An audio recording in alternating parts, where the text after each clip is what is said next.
Told you I wanted to share with you the rude pundit's take on how we should be interviewing these idiots who got us into Iraq. He says former Deputy Secretary of Defense Paul Wolfowitz was being interviewed by David Gregory this weekend on Meet the Press. Gregory said, "What do you do then as a policy matter now to stop this?" The rude pundit says if he'd been interviewing him, he says, "So I might have asked the question, but Wolfowitz would immediately get punched in the nuts by the rude pundit because that's what you do.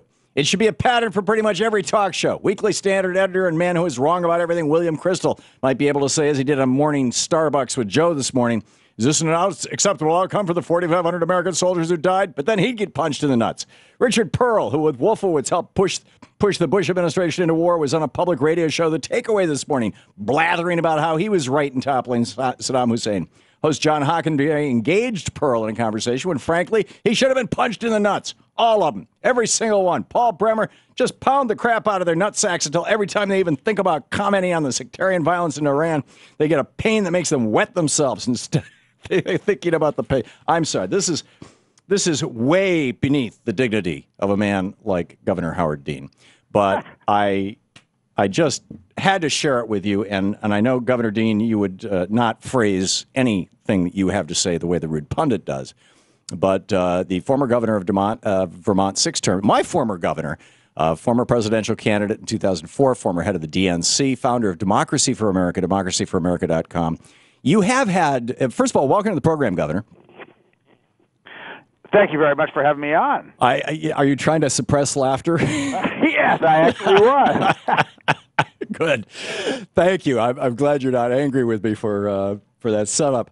I was actually imagine punching some of those guys where it counts. Yeah, exactly. I think this should be the response. It should be either that or, I mean, if I was David Gregory, the question that I would have asked is, of Paul Wolfowitz is, Mr. Wolfowitz, your policy has led to the displacement of 5 million people in Iraq and 3 or 4 million people in Afghanistan. You've ruined their lives, the death of at least 100,000 Iraqis and probably that many Afghans, not to mention 5,000 American soldiers. How can you sleep at night with this much blood on your hands?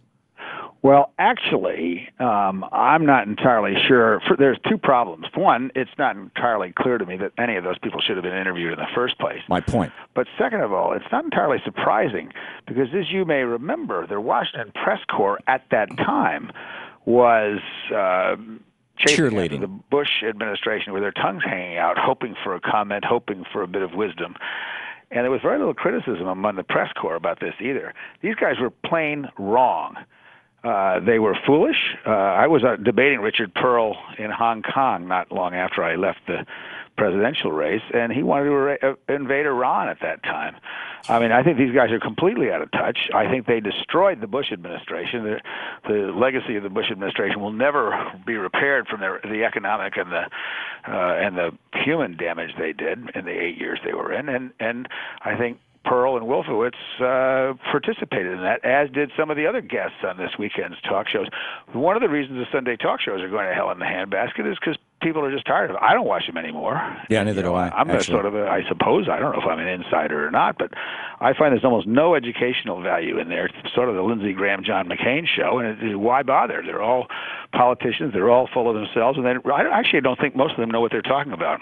Or if they do, they're so full of politics and so busy making political posturing that it doesn't come out. Well, and it's rather one-sided. I've suggested that NBC, back during the Bush administration, they said they had a preponderance of Republicans because Republicans were in the White House. Now they say they have a preponderance of Republicans because Democrats in the White House, and you have to have the other voice. They should simply change the liner to, "It's Sunday, it's Meet the Republicans," rather than Meet the Presidents.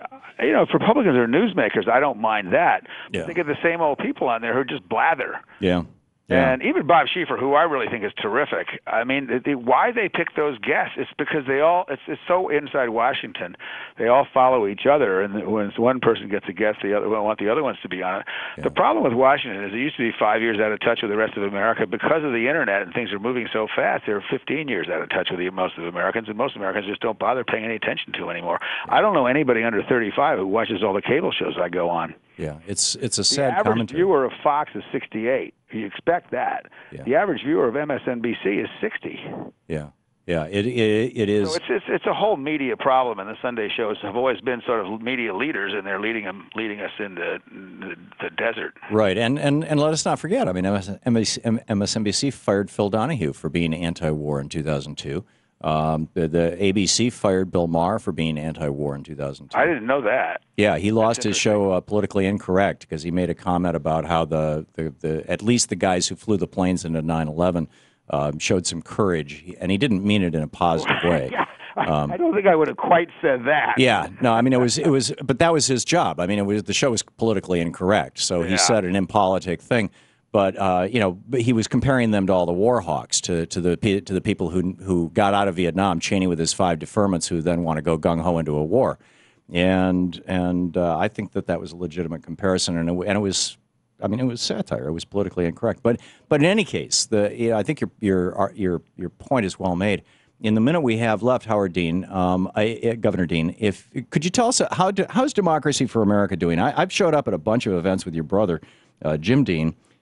Trainings and things over the years, and I've just been so impressed with the organization, democracyforamerica.com. They have a $4 million budget. They're raising $4 million a year. They are training. I think they've done hundreds of trainings. They in the tradition of the 50-state strategy, they're doing them in places like Alabama and Kansas, not just in New York and California. They did a great one in Salt Lake City.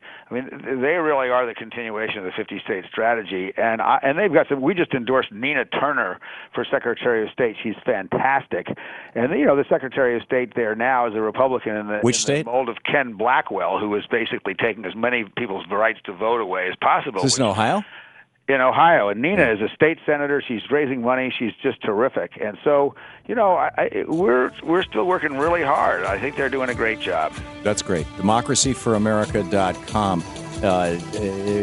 Jim Dean, former Governor Howard Dean, doing just absolutely spectacular work. Governor Dean, you are always welcome on this program. Thank you so much for dropping by today. Thanks for having me on, Tom. And thanks for being a good sport about my quoting the rude pundit in the setup. Yeah. Great having you with us. We'll be back.